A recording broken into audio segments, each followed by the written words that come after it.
E os adoçantes, doutor Laim? Os adoçantes é um problema sério, porque tirando a stevia, todos os outros adoçantes são prejudiciais. Tanto quanto o açúcar ou pior? Eu diria que pior.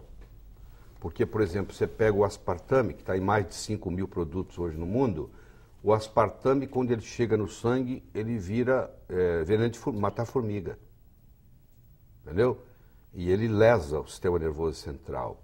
Você pega substâncias na linha da sacarina, que quando cai no sangue, você aumenta a vontade de comer doce. Tem muita gente que não consegue dominar a vontade de comer doce porque está tomando muito adoçante. É um absurdo. Você vê uma pessoa vai adoçar uma xícara de café. Uma gota é suficiente para adoçar o café todo. Você pode testar. Ela põe 6 gotas. Eu não entendo por quê. Não vai adoçar mais. Uma já vai saturar o café. Mas ela tem aquela mania e põe 5, 6 gotas. E aquilo ali é uma lesão muito grande. Então aprenda a tomar o café sem açúcar, sem nada. E eu desafio qualquer telespectador seu, se você tomar o seu café sem nada 5 vezes seguidas, nunca mais você adoça o seu café. Porque o café, o gosto do café, quando você coloca o açúcar, você mata o café, não tem mais graça. Você está tomando uma coisa açucarada, pode ser água. Agora, para você saborear o café mesmo, ele tem que ser sem açúcar. E isso é uma coisa que os americanos fazem bem, apesar de eles comerem muito açúcar, mas o café eles não adoçam. Isso é uma mania que tem lá, entendeu? Mas tira completamente o açúcar da dieta? Quanto mais açúcar você tirar da dieta, mais você vai viver. Antes da Primeira Guerra Mundial, a média era de 15 quilos por pessoa por ano. Hoje é 180 quilos por pessoa por ano. Aumentou mais de 10 vezes. E em 1930 não tinha diabetes. Você não achava diabetes. Entendeu? Pra você ter uma ideia, o Dr. Paul White, chefe de cardiologia de Harvard, ele voltou da Holanda trazendo um eletrocardiógrafo. Ele levou 7 anos fazendo eletrocardiograma de pacientes, Miguel, para descobrir o primeiro infarto. Ele procurou de 1920 a 1927. Em 1927 ele encontrou o primeiro, não tinha infarto do miocárdio, não existia isso. Não existia doença cardiovascular. Não existia diabetes. Era 1 em cada 10 mil, 1 em cada 20 mil para achar um diabético. Hoje, um terço da população já tem resistência insulínica. E o culpado é o açúcar. É o lado amargo do açúcar, que eu digo. Então, nós estávamos falando desculpa me cortando, mas tinha falado no astragalos. Eu tinha falado da parte da telomerase. Nos antioxidantes. Na glicação, nos antioxidantes. E agora eu gostaria de conversar com você sobre o declínio hormonal. Vê se você concorda. Você vai num oftalmologista, o oftalmologista examina os seus olhos, aí você fala assim, doutor, eu tenho 80 anos, eu queria uma visão de 80 anos. Não. Você fala assim, doutor, eu quero uma visão 20/20. Eu quero o melhor que o senhor puder me dar de visão. O seu pâncreas não está funcionando bem, você vai no endocrinologista, aí o endocrinologista vai te dar o quê? Uma insulina que coloca a sua glicemia abaixo de 100, como uma pessoa de 20 anos. Se o seu testículo não está funcionando bem, porque você envelheceu, você tem que ir no médico, o que você tem que fazer? O médico vai colocar o seu testículo de uma forma que ele tenha 30 anos de idade. Se uma mulher envelheceu os ovários e ela não produz mais estrogênio, ela não produz mais progesterona, ela também quer um ovário jovem. Então, mas como é que o cara pode ter 50 anos e ter um nível de testosterona de uma pessoa de 25, 30? Aí o cara que vai tratar do olho, ele não quer um olho de 25, 30? O cara que vai tratar do pâncreas, ele não quer uma insulina de 25, 30? O cara que vai tratar da tireoide, ele não quer uma tireoide funcionando como se tivesse 25, 30? Por que não o testículo? Por que não o ovário? E eu quero enfatizar bem, porque o hormônio, quando eu falo de hormônio, a visão que está se tendo é que o hormônio é sexual, ele é também sexual. Mas deixa eu falar o que a testosterona faz. O órgão que mais tem receptor para testosterona não é o testículo, não é o pênis, é o coração. Então o cara começa a ter dificuldade para subir a escada, é porque ele tem lesão, tem falta de testosterona.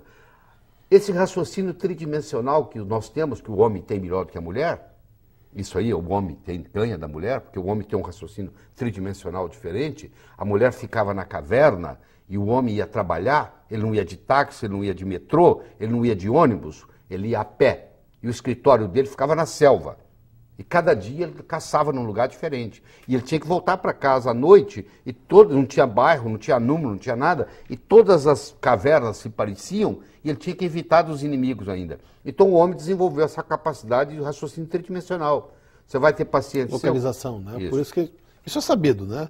A mulher tem mais dificuldade de direita e esquerda. Agora com GPS né? resolveu, né? A mulher com GPS, a mulher com a pílula anticoncepcional e com GPS ela não precisa mais da gente, entendeu? Então o que aconteceu? Isso aí, esse tridimensional, ele vai perdendo. O paciente vai dizer para você assim, doutor, eu conseguia fazer conta de cabeça, hoje eu preciso de usar uma calculadora. Porque ele perdeu essa capacidade tridimensional. Então eu estou falando do cérebro, eu estou falando do coração, eu estou falando da parte muscular, né? Porque o indivíduo vai envelhecendo, ele vai encurvando, ele vai diminuindo de estatura, entendeu? Eu estou falando da parte do própria glicemia. Eu tenho pacientes que não conseguem regular a diabetes, você entra com modulação com testosterona, eles regulam a diabetes. E aí quando a gente começa a discutir o assunto de hormônio, eu sei que o telespectador está dizendo assim, mas hormônio não dá câncer? Não, o hormônio não dá câncer. O hormônio usado antigamente, que não era esse que nós estamos conversando, dava câncer. Eu vou lhe falar por quê. O hormônio que mais vendia nas farmácias, e vende até hoje, por incrível que pareça, é xixi de égua prenhe. Você pega a égua grávida, a égua prenhe, dá diurético para ela, dá furosemide, ela urina o dia inteiro, eles põem mil éguas numa baia, pegam aquela urina, deixam evaporar, pega aquele cristal e faz um remédio que é vendido na farmácia para a mulher tomar na menopausa. Só que aquilo ali tem 11 metabólitos que não pertencem ao corpo humano. Então aquele remédio, na realidade, é uma urinoterapia de égua. Serve para cavalo, não serve para o ser humano. Então o que foi feito? Aquilo era feito para a mulher melhorava a sintomatologia, o fogacho, aquelas ondas de calor que ela tem na menopausa, a sintomatologia melhorava. Mas ela pagava um preço enorme. Ela tinha câncer de ovário, ela tinha câncer de útero, ela tinha câncer de mama. Aí foram feitos estudos e disseram, isso tem que parar com isso. Isso é um absurdo. E é um absurdo. Aí muitos médicos ainda têm na cabeça que o hormônio bioidêntico, que é o que é usado hoje, que não se vende na farmácia, tem que fazer na farmácia de manipulação. Por que tem que fazer na farmácia de manipulação?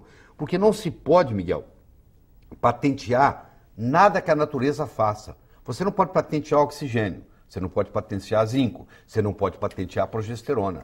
A indústria farmacêutica tem que trabalhar com patentes. Você imagina uma indústria farmacêutica multinacional, abre um mercado absurdo, gasta milhões de dólares com uma substância que não é patenteada.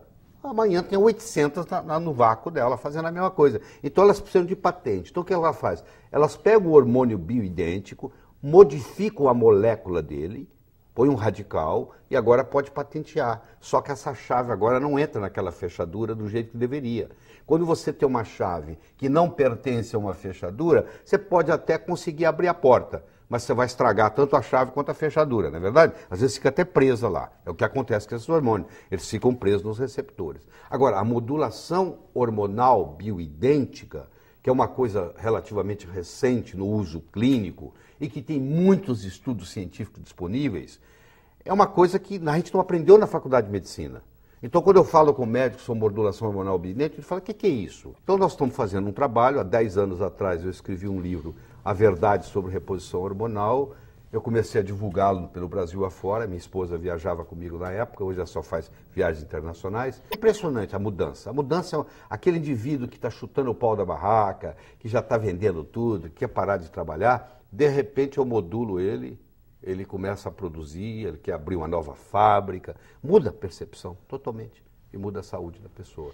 Então eu digo, o grande segredo da vida é você morrer jovem o mais tarde possível. A analogia que eu faço, Ana Paula, é de uma lâmpada.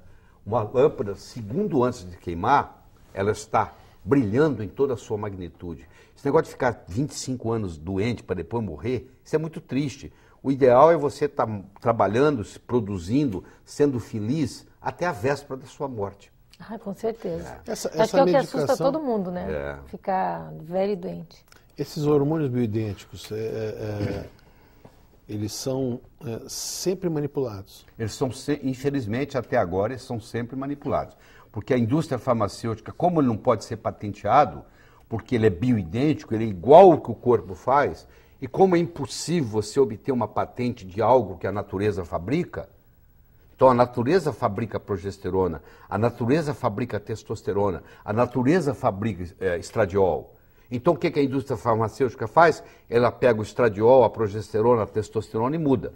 Pega a testosterona, faz o metiltestosterona. Esse causa câncer hepático, esse causa câncer de testículo. Aí você fala assim, a testosterona é perigoso. É perigoso se você usar a não bioidêntica, que é a metiltestosterona. Isso é veneno, isso eu não estou aconselhando. Aquelas bombas que o pessoal toma nas academias, aqueles anabolizantes, aquilo tudo não tem nada de bioidêntico lá, nenhum deles. Eu não estou recomendando nada daquilo, sou totalmente contra aquilo. Quem faz uso daquilo, Miguel, paga um preço a longo prazo, entendeu? Ele pode se sentir bem na hora, aquilo ali é sintomático, mas ele vai pagar, ele vai ficar impotente, ele vai ter atrofia testicular, ele vai ter hepatopatia, o fígado dele vai crescer, ele pode ter um câncer de fígado, ele pode ter um câncer de testículo, ele vai pagar um preço por isso. Não é isso que eu estou conversando. Eu estou conversando em pegar um indivíduo que está com 50 anos de idade, que a testosterona está baixa, e aí nós fazemos a modulação, ele volta a ter uma testosterona de 30 anos, aí ele sente uma diferença enorme no corpo, o raciocínio melhora, a capacidade cognitiva, a coordenação motora, a acuidade visual, a acuidade auditiva, tudo modifica. Desculpa a falta de conhecimento na área, tá? Pois não, fique à vontade. Nós tivemos juntos até num congresso, estava comentando, em Campos do Jordão, né? Em que eu vi um colega, o Paulo, a gente estava falando sobre isso, e eu vi uns casos dele, eu assisti, na verdade, 1 ou 2 palestras só. Certo. E eu vi resultados muito bons. Muito bons, muito bons. Todo paciente que faz uso de modulação hormonal bioidêntica bem feita, o resultado é surpreendente. Ele completava, deixa eu puxar um pouquinho a brasa para o meu assadinho aqui, porque ele fazia a reposição, fazia um acompanhamento nutricional. Sim. E no finalzinho, eventualmente, se sobrasse uma gordurinha localizada, tal, fazia mas isso é que é o bacana. O complemento. Claro, é a combinação, é você cuidar do motor e da lataria. Claro, porque uma hora a gente obrigatoriamente vai ter que passar pela chapeação e pintura. Claro, né? isso aí, mas o bacana é quando você combina as duas coisas. Quer dizer, você combina a parte in-out, né? A parte que vem de dentro, a parte que vem de fora. Esses hormônios bioidênticos, eles são fáceis, desculpa perguntar de novo, mas eles são fáceis de se conseguir em farmácia de manipulação? Sim, agora não é qualquer farmácia de manipulação. Se você perguntar para o farmacêutico assim, você trabalha com hormônio bioidêntico, o farmacêutico pergunta assim, o que é? Pronto, você já sabe que ele não trabalha. Existe uma minoria de farmácias, eu diria que umas 1000 farmácias no Brasil, das 8.000 existentes, que trabalham com hormônio bioidêntico.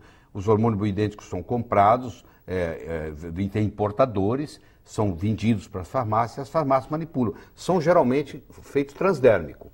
Então o que você faz? Você coloca em geral 1 cc de creme em uma área do corpo que não tenha cabelo. Eu sou um Tony Ramos da vida, então eu tenho que passar na testa, porque não tem cabelo. Porque, por exemplo, a testosterona você não pode passar onde tem cabelo. Porque se o folículo piloso, na base dele, ele tem uma coisa chamada 5-alfa-redutase, que transforma a testosterona em DHT, em dihidrotestosterona. Isso não é bom. Então nós temos que fazer uma área que não tenha cabelo. Então uma área boa para o homem é a testa. A outra área boa para o homem é o pênis, próprio pênis. Passa no próprio pênis. Entendeu? Então eu uso a testa, que é uma área muito boa. Quer dizer, em Porto Alegre nós temos possibilidade de farmácias que trabalham. Claro, com todo, igualzinho se faz nos Estados Unidos, sem ficar devendo nada para ninguém. Só para a gente terminar e ir, infelizmente, para o último bloco, que eu acho que isso é uma coisa, como eu disse, eu recebo assim inúmeros panfletos de anti-envelhecimento. Os congressos hoje em dia, basicamente, são anti-envelhecimento. Não tenho dúvida. Qual é o especialista que trabalha com isso? Quer dizer, quem está assistindo? A Ana tinha feito a pergunta, quem é que eu procuro? Você tem que procurar pode ser, ou é um endocrinologista, muitas vezes é um ginecologista obstetra, que entrou na área de anti-envelhecimento. O cara que já tinha um certo conhecimento de hormônio, ele se adapta a isso mais fácil. Então, é o endocrinologista, é o geriatra, é o